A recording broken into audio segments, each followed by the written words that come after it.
I had been in a quiet, 3-year relationship with Chloe when she suddenly told everyone she was engaged. The man wasn't me. Someone who knew our history was upset for me, but Chloe just gave a cold laugh. If you feel so bad for him, why don't you marry that broke loser yourself?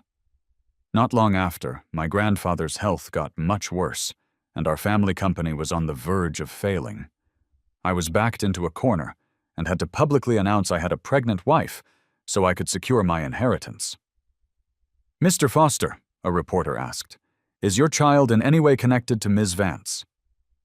I managed a calm smile for the cameras. "My child has nothing to do with Ms. Vance." I heard later that when Chloe saw me looking so pale on TV, she broke everything in her room.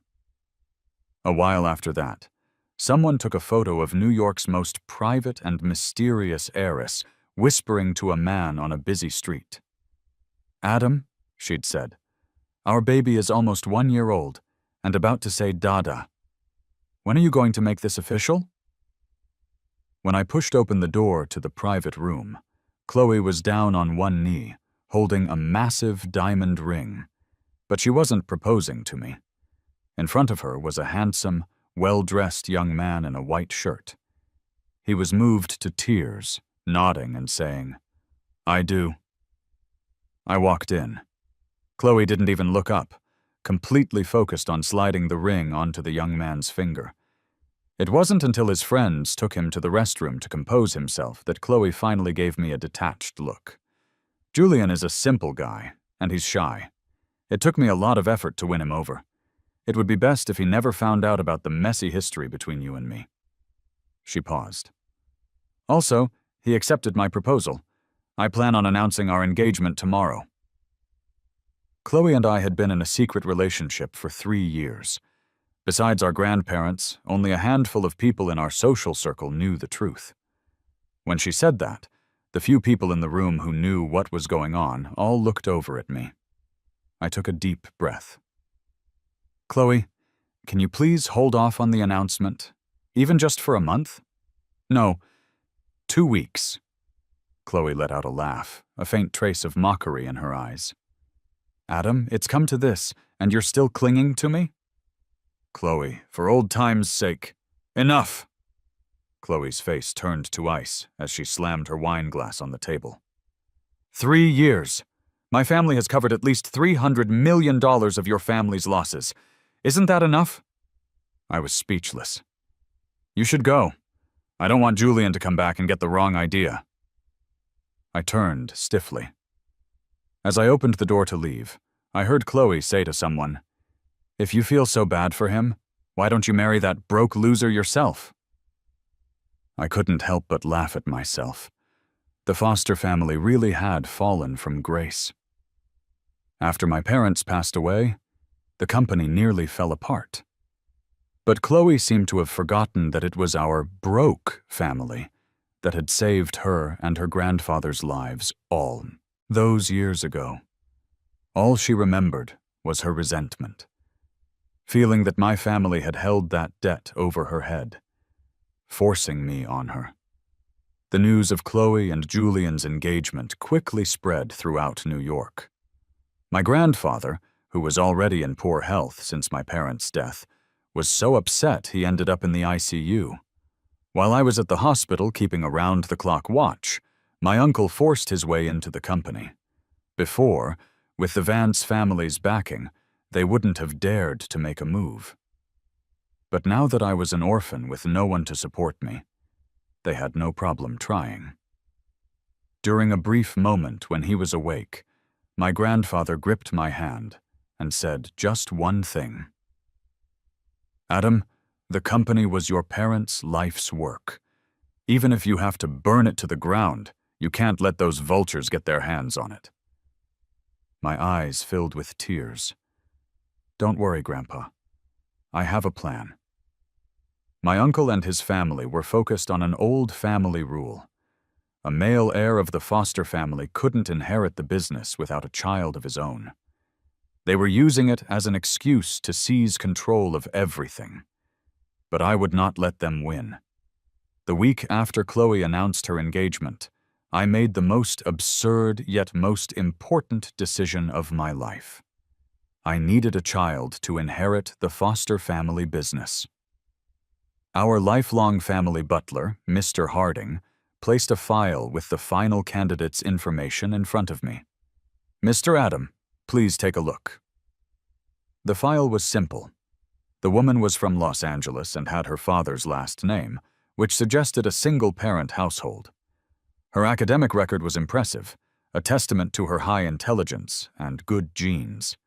A detailed medical report confirmed she had a clean background, with no hidden issues. Most importantly, the face in the photograph was so stunning, it was almost disorienting. "Mr. Harding, are you sure a woman this exceptional needs to make this kind of deal?" I asked, puzzled. Mr. Harding smiled kindly. "It seems someone in her family is seriously ill and she needs a lot of money fast." I thought of my grandfather in the hospital and felt a pang of sympathy. "Give her an extra $500,000. "Yes, Mr. Adam." 12 days after Chloe's announcement, which also happened to be the day of my own engagement, I met the woman named Sophia Reed. She was wearing a plain black shirt and pants, with no visible brand. They were probably cheap clothes from a department store, but even an outfit that cost less than $100 didn't look cheap on her. As stipulated in the contract, her eyes were covered with a black silk blindfold. When I pushed the door open, she instinctively stood up and turned toward the sound. I then realized how tall she was, at least 5'6". My gaze fell on Sophia Reed's face beside me. Her lips were thin. I'd heard that people with thin lips were naturally cold-hearted. For a moment I was lost in thought. Cold-hearted was good. Cold-hearted was perfect for this kind of transaction. A clean break with no strings attached. Just as I was about to speak, my phone rang. I answered it. Chloe's voice sounded strangely unfamiliar. "Adam, why didn't you tell me Grandpa was in the hospital?" "It's not exactly a secret." "Where are you now? I'll pick you up. We can go to the hospital together to see him." "That's not necessary." "Adam, your grandfather was always very good to me.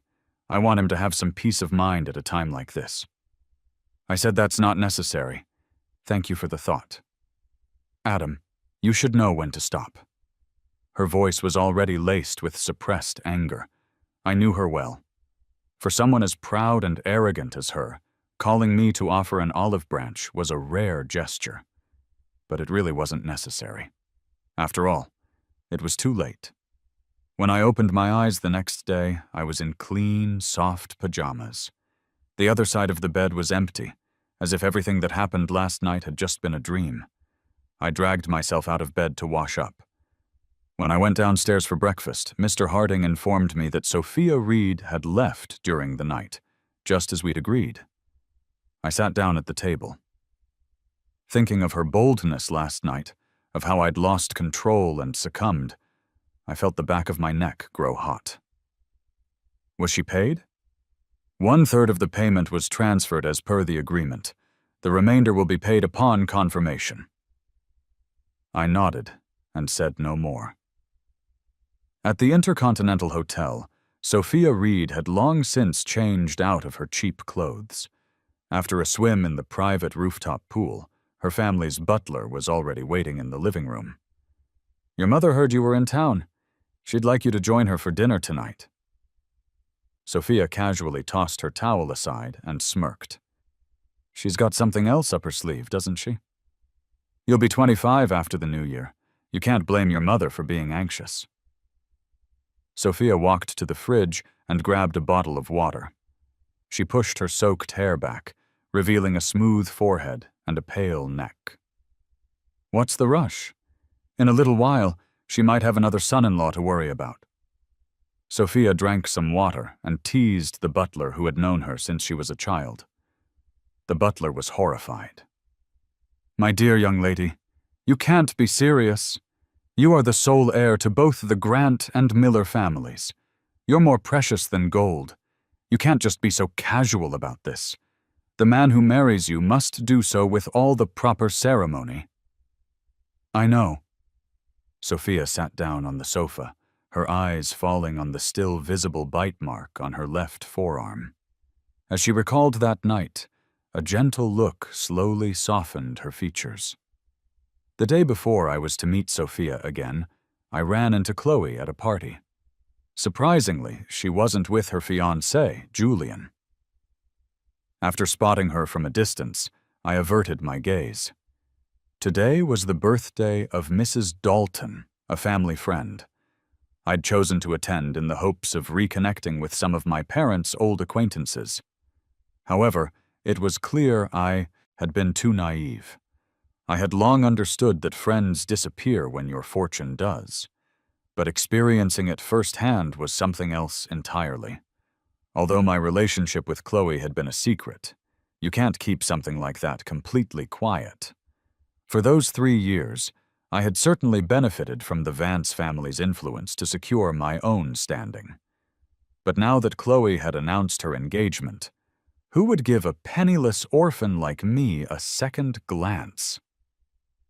My raised glass was left hanging awkwardly in the air for a long moment before Mrs. Dalton, as if only just noticing me, finally clinked her glass against mine.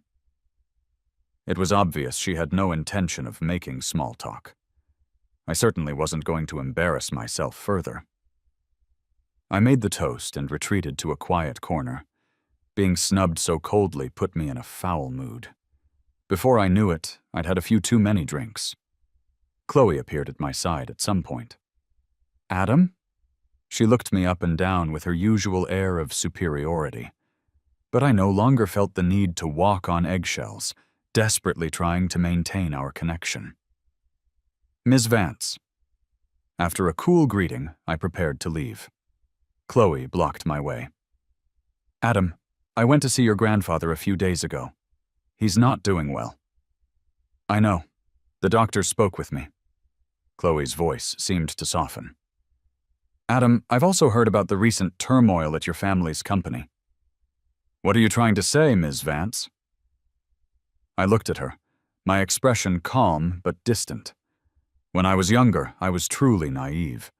I thought because we had known each other since childhood, grown up together, and because my family had done her and her grandfather a great service, she would surely treat me well. I completely overlooked the fact that if a woman doesn't like you, not even a debt of gratitude can bind her. And my family leveraging that favor was in itself a despicable act. Thinking about it, Chloe hadn't really wronged me. After all, you can't force matters of the heart. Chloe slowly stepped forward and gently took my hand. "Adam, if you weren't so stubborn, I wouldn't be against helping you." "Helping me?" "Yes. After all, your family saved my grandfather and me." Chloe let out a small laugh. "I've been waiting for you to cave these past few days. Adam, we've known each other for so many years. I'm not going to just stand by and watch you sink." "Chloe, just say what you want." "I won't marry you, but we can maintain our previous arrangement." I looked at Chloe, surprised. After all, the way she had proposed to Julian that night was so heartfelt, so profound, it could move heaven and earth. Apparently, it was all just for show. "You're already engaged." "So what? Who in our circle doesn't have a few special friends on the side?" Chloe looked at me, proud and conceited. "Adam, with the foster company in its current state, you should know what the smart choice is. Being with me can only benefit you." "Chloe." I cut her off, disgusted. Before today, I honestly didn't hate you at all. In fact, I was reflecting on how my family had acted despicably by holding that favor over your head. But I don't think that way anymore. Chloe, you are an absolute piece of trash. If my family had known they were saving an ungrateful snake, a total scumbag, they would have deeply regretted ever lending a hand.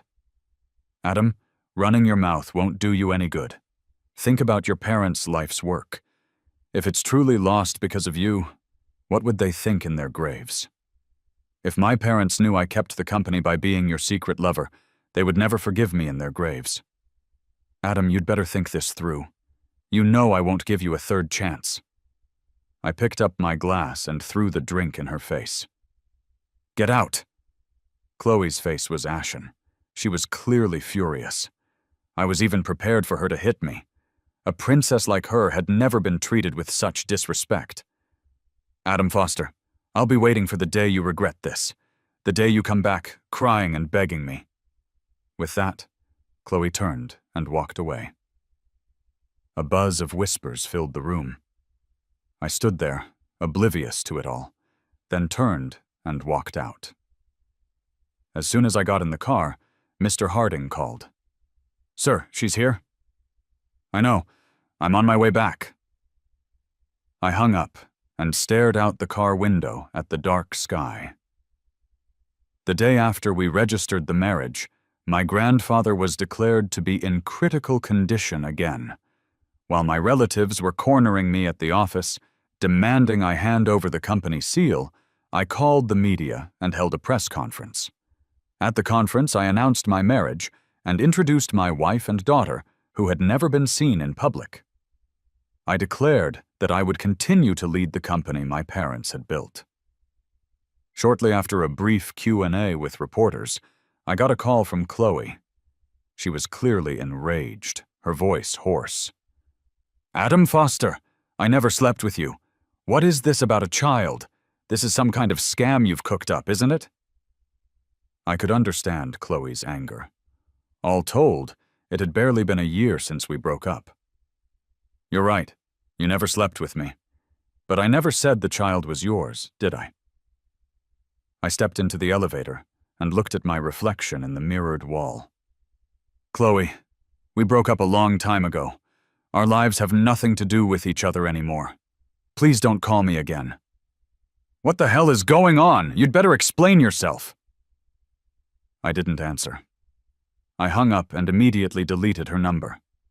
From now on, this would be my biggest secret. The woman named Sophia Reed had taken the money I gave her and returned to Los Angeles after giving birth to our daughter. We would never see each other again. Contrary to what I expected, my daughter didn't look much like me. Mr. Harding said her eyes, brows, and jawline were the spitting image of Sophia Reed's. Let's call her Lily, I said. Looking at her, I often felt a sense of dislocation.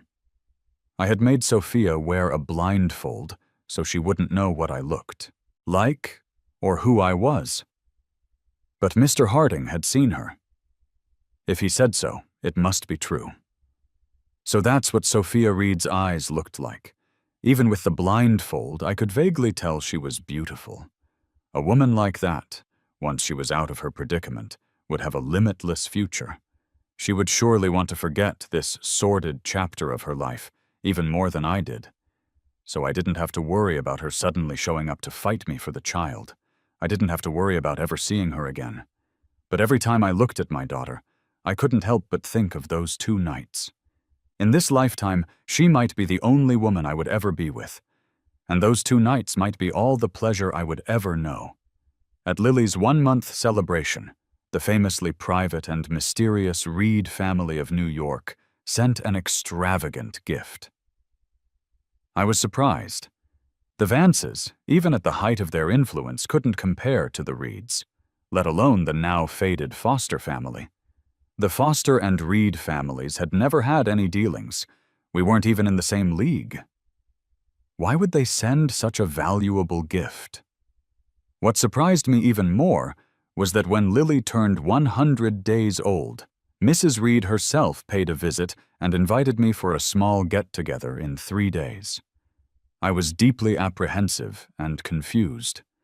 But Mrs. Reed was a warm and gracious woman, and she seemed to bear me no ill will. She was especially fond of my daughter. During her visit, besides bringing a gift for me, she also brought a generous gift for Lily.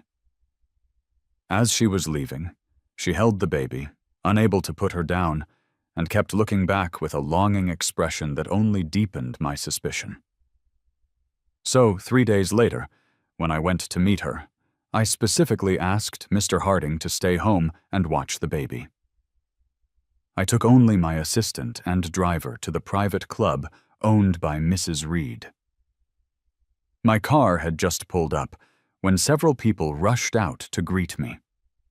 "Mr. Foster, please come in. Mrs. Reed has been waiting for you." "Yes, she told us to wait outside for your car." "Thank you," I said with a polite smile, following them toward the flower-filled hall.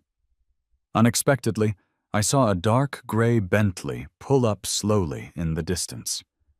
The driver hurried to open the door, and an exquisitely poised woman got out. Through a row of flowering trees, I could only make out her silhouette, but my heart inexplicably skipped a beat. I even stopped in my tracks. I had never seen Sophia Reed in the daylight or under bright lights, but the moment I saw that figure, it felt strangely familiar. Then I immediately dismissed the thought. Sophia Reed was from Los Angeles. Her mother was from there too. Mr. Harding had chosen her precisely because she wasn't from New York and lived far away in LA. She wouldn't just suddenly appear in New York. But it's not like I owned New York. I had no power to forbid Sophia Reed from ever setting foot here. It wouldn't be strange if she did come to the city. But could it be her, Mr. Foster? The person beside me called out softly. I snapped back to reality and hurried to catch up. "Does Mrs. Reed have other guests today?" The person in front of me smiled warmly. "Our young mistress just returned to the city." He then gestured toward the Bentley. "That's her car." So the woman I saw was Mrs. Reed's only daughter. Mrs. Reed herself had married into the Reed family from Los Angeles. Her daughter would naturally be named Reed. So it wasn't Sophia Reed. I breathed a sigh of relief, yet I felt an inexplicable sense of disappointment. This feeling of loss made me want to laugh at myself. Why should I be disappointed? Was I secretly hoping to see Sophia Reed again? Our relationship was nothing but a business transaction. Once the deal was done, it should have been a clean break. As I thought this, my mind was still in a daze. When I entered the hall, I heard laughter. The person talking with Mrs. Reed was likely her daughter. I instinctively looked up and met the woman's eyes. They were eyes I had never seen before, yet it felt as if I had seen them countless times. My heart stopped for a second. My thoughts seemed to freeze. "Mr. Foster is here." Mrs. Reed stood up with a cheerful laugh, took my hand, and led me to a seat. She then ordered the servants to bring tea. "Sophia, this is Mr. Foster." Mrs. Reed looked at her daughter, then back at me, her smile widening. "Mr. Foster, this is my good-for-nothing daughter." "Mr. Foster, I've heard so much about you," Sophia Reed said, walking up to me and extending her hand. My heart started beating again, gradually growing faster. My mind was still a blank slate, but a buzzing sound started in my ears. I didn't respond politely. I didn't shake her hand. I even looked at Mrs. Reed with a shocking lack of manners. "Mrs. Reed, what did you just call her?" Mrs. Reed looked surprised, but still smiled. "It's her name, Sophia." "Sophia Reed," I mumbled, repeating the name. Sophia Reed. I looked at the woman in front of me. She was almost the same height as the Sophia I knew.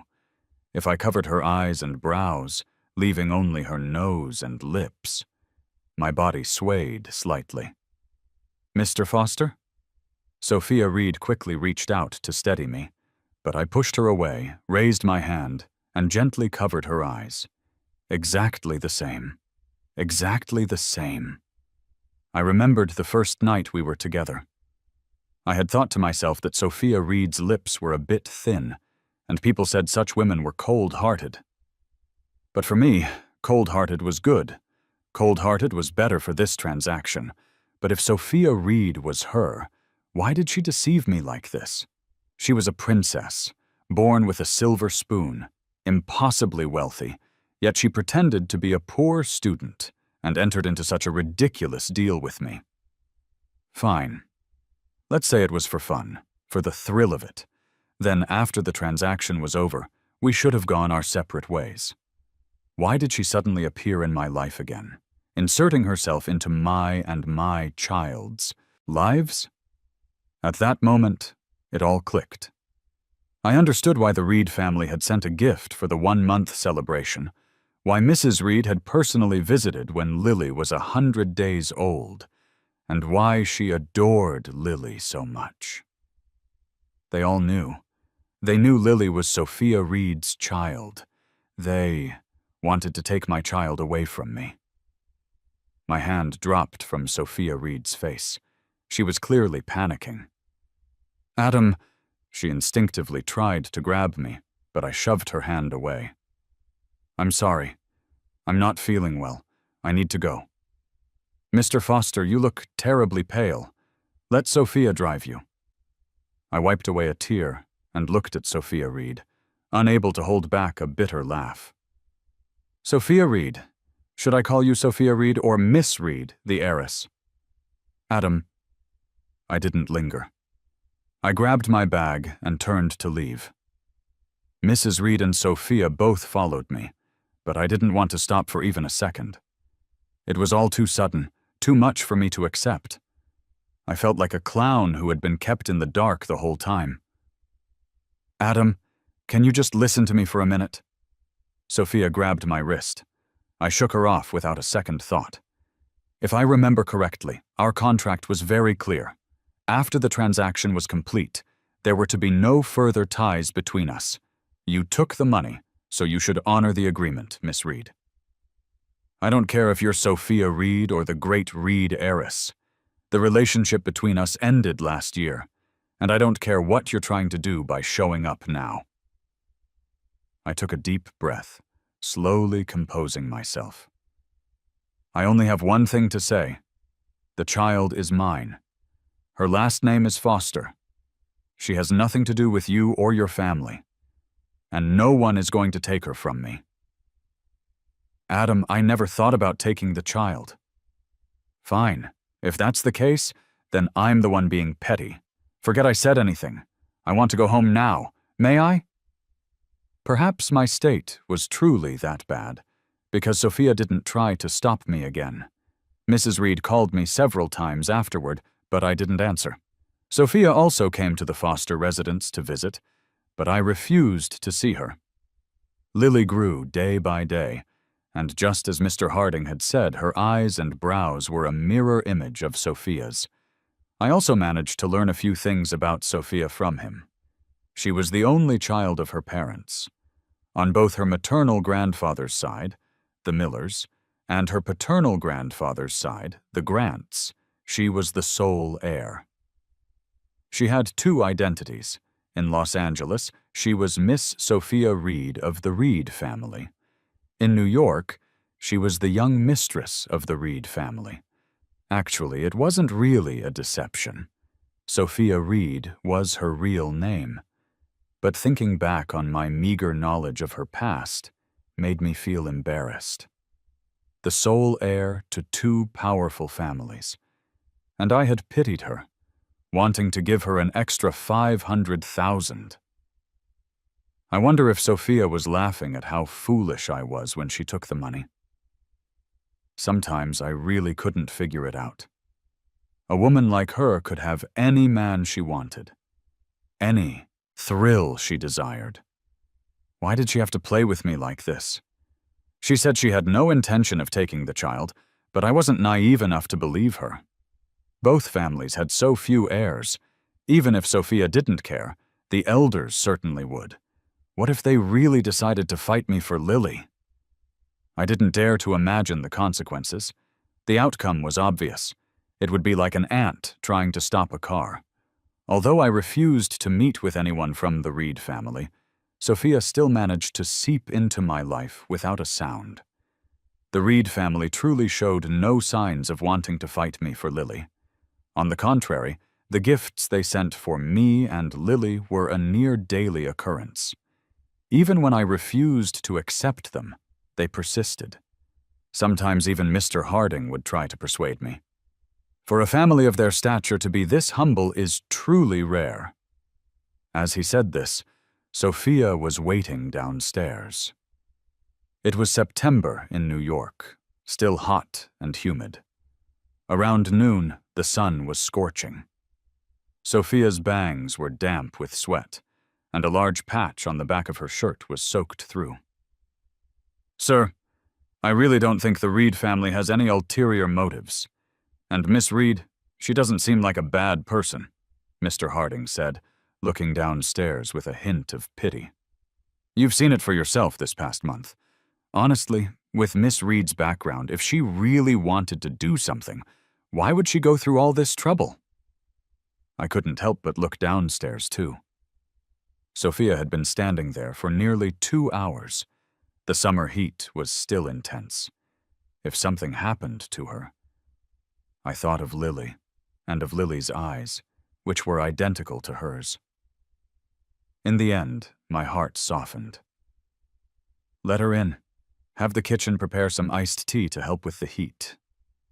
I spoke softly, my eyes fixed on Sophia's beautiful, noble face. After a long moment, I looked away. "I'll be down in a minute. I need to have a proper talk with her." Mr. Harding went downstairs, overjoyed. I sat upstairs for a while, changed into a fresh shirt, and then went down. Sophia was sitting in the living room, drinking tea. When she saw me, she put down her cup and stood up. "Mr. Foster?" I had the servants leave and got straight to the point. "Miss Reed, let's have a real talk today. What exactly do you and Mrs. Reed want with all of this?" Sophia looked at me, silent for a long moment. I heard the ticking of the wall clock, the occasional lazy chirp of the caged birds on the porch, and what sounded like Lily's faint crying from a distance, which then stopped. Everything was quiet. The air conditioning was on, but my heart was a mess of frustration. Just as my patience wore thin and I was about to ask her to leave again, Sophia finally spoke. "Mr. Foster, I would like to ask you to marry me." She paused. "The real deal, a proper wedding, the whole 9 yards." I was stunned. The teacup in my hand nearly fell, but Sophia continued. "Mr. Foster, this isn't a sudden impulse, nor is it a decision made after careful consideration of all the pros and cons." "Then what is it?" Sophia gave a faint smile. "Adam, I don't know if you remember, but 20 years ago, you and your grandfather rescued some people at sea." Of course I remembered. I was only a few years old then, but my grandfather told me the story so often that I still remembered it today. Chloe and her grandfather were among those our family's private yacht rescued. I was one of the people you rescued. But my grandfather never mentioned you. A cousin of mine took me out on the boat that day. He was afraid his family would find out and punish him, so he concealed my identity. I was only 8 years old. The ordeal at sea terrified me. I nearly died. In the end, the only thing I remembered was the character for Foster carved on the yacht. As Sophia spoke, her voice softened instantly. And a very small, very cute little boy who gave me a cup of hot water. Adam, for all these years, I never gave up on the idea. I wanted to find that person and marry him. Sophia had been gone for a long time, but my mind was still in chaos. I called Mr. Harding into the study. "Mr. Harding, how did you find Sophia Reed in the first place?" "Sir, actually, it was Miss Reed who approached me," Mr. Harding said, not daring to look at me. "I had already selected 2 candidates for you, and was about to send you their files. But Miss Reed's information and resume were so clean, so perfect, I was privately very inclined to choose her. So I let her cut in line. I didn't expect you to choose her as well. I didn't know whether to be angry or amused. She was certainly confident. Did she ever consider what would have happened if I hadn't chosen her? It was only then that I remembered. I had seen her picture. Her ID photo was in the file Sophia had sent. And I really was captivated by her face at first sight. Mr. Harding, what am I supposed to do now? Sir, you're not even 25 yet. When you said you wouldn't marry or start a family again, I never agreed with it in my heart. You're so young, with your whole life ahead of you. If Miss Reed is sincere, there's no harm in giving it a try with her. Besides, the Reed family has no intention of taking the child. I think their sincerity is genuine. Mr. Harding sighed affectionately. I know you were hurt by the Vances and that scoundrel Chloe, but there are still good women in the world, aren't there? But she lied to me. Why didn't she just find me and say she wanted to repay our kindness?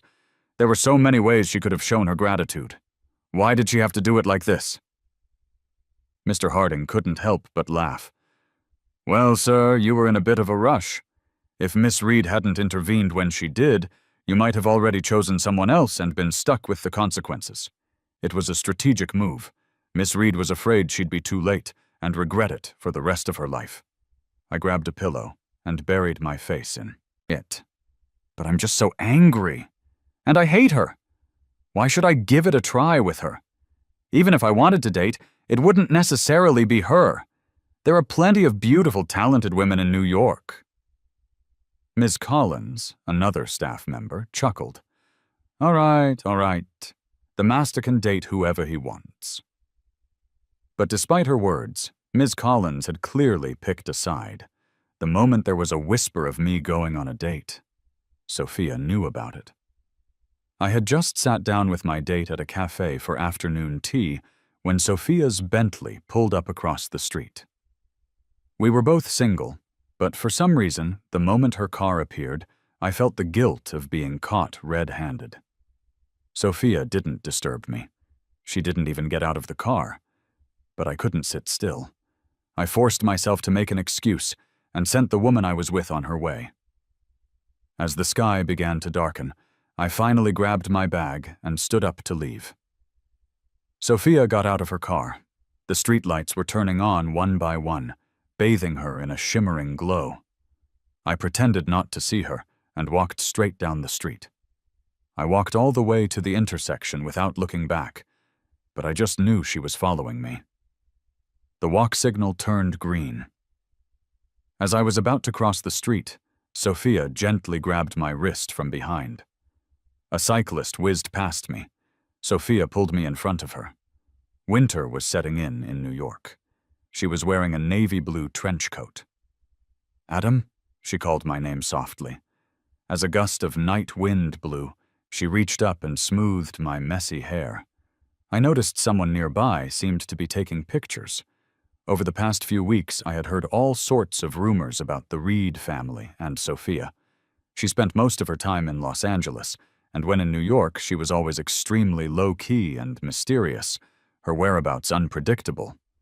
But she had been visiting my house so frequently lately that she'd attracted the attention of gossip mongers and paparazzi. Sophia, I think someone's taking our picture, I said, trying to push her away. But Sophia simply let go of my wrist and wrapped her arms around my waist instead. Lily is almost a year old and about to say Dada. When are you going to make this official? Those photos and videos spread like wildfire across New York. Someone with too much time on their hands even started analyzing Sophia's lip movements, trying to figure out what she had said to me. Even Chloe came to my house. It was strange. She had been so in love with Julian, but it had been nearly 2 years since they announced their engagement, and they still hadn't held a wedding. I met her in the living room. Chloe was direct. The child is Sophia Reed's. I didn't answer, asking instead, what does that have to do with you? Adam, Sophia comes from an incredibly powerful family, and she's the sole heir on both sides. What do you think her motive is for getting close to you? She just wants to take the child. Whether she does or not, what does it have to do with you? Adam, I'm thinking of you. I'm afraid you'll be deceived and end up being the one who gets hurt. What could she possibly take from me? What if she tries to take Lily? You're overthinking things. Sophia arrived so quickly, Mr. Harding must have tipped her off again. I leaned back against the soft sofa, sipping my hot tea comfortably. Sophia strode into the living room, brushing off the snow. A servant quickly brought her favorite Longjing tea. She sat down beside me, as relaxed and at ease as if she were in her own home. Chloe looked uncomfortable, but forced herself to continue. Are you saying you have no such intention, Miss Reed? Lily is your child, and a daughter at that. Even if you don't, what about the elders in your family? I held my teacup, watching the tea leaves float and sink. This was a point I was also curious about, but I had never asked Sophia. Sophia took a sip of her tea, the lid clinking crisply against the cup. The room was warm, but outside, snow was falling heavily. I put down my cup to watch the snow, but Sophia took my hand. Lily will always be a foster. That will never change. When she said this, Chloe's face was a picture of astonishment. Sophia Reed, can you really do that? I couldn't help but look at her too. Let time be the judge. Anyone can say nice things. Anyone can make a promise. Chloe's face grew uglier. Sophia just chuckled. True. Anyone can make a promise. You and your grandmother should know that better than anyone. Chloe's face turned deathly pale. Yes. All the promises her grandmother had made in the past had, in the end, come to nothing. When my grandfather entrusted me to her, she too had promised to take good care of me, to help me protect the foster family. But in the end, I felt a sense of release. In that moment, I finally, completely let go. We expect something in return, and that's why we end up so disappointed. But when we ask for nothing, fate sometimes gives us the best possible arrangement. For example, sending Sophia Reed to me. After our engagement was settled, Sophia began to stay at the foster house as a matter of course. It was the same bedroom, the same quiet night. The only difference was that Sophia's face wasn't covered by a black silk blindfold. We had both had a little to drink. In a tipsy haze, I pushed her onto the sofa and studied her properly for the first time. What are you thinking about? About why you did all this. I had to repay a life-saving debt. The only way was to offer myself in marriage. I think I'm the one getting the short end of that stick, I teased. Sophia laughed and held me tighter, resting her chin on my shoulder. Adam, it was my fault. You're damn right it was your fault. You have no idea how much I hated you. And you have no idea how much I like you. Are you really letting Lily keep my last name? Of course. But the Reed and Grant families only have you. We have Lily now. But her last name is Foster. Is that so? Important? Sophia looked up and kissed me lightly. Does that make her any less my child? Does she not have the blood of both the Reed and Foster families? Few people could think so clearly. Everyone cares about different things, I guess. I couldn't help but smile. I cupped her face, just like that other night, and asked, Have you showered? I have, sir. Then, take off your clothes. Her eyes twinkled with laughter as she pulled me up and to the side. Then she stood up. In the warm room, Sophia raised her hands and undid the buttons of her shirt. She pulled the hem out crisply, then unbuckled her belt. But this time, I didn't look away. I watched until the very end. She coughed lightly, her scorching gaze sliding across my face. Adam, a man should be a little more reserved. I laughed and pulled her into my arms. Are you shy? Sophia held me steady and whispered in my ear, Sir, this time, may I kiss you? I didn't answer. I just lowered my head and kissed her.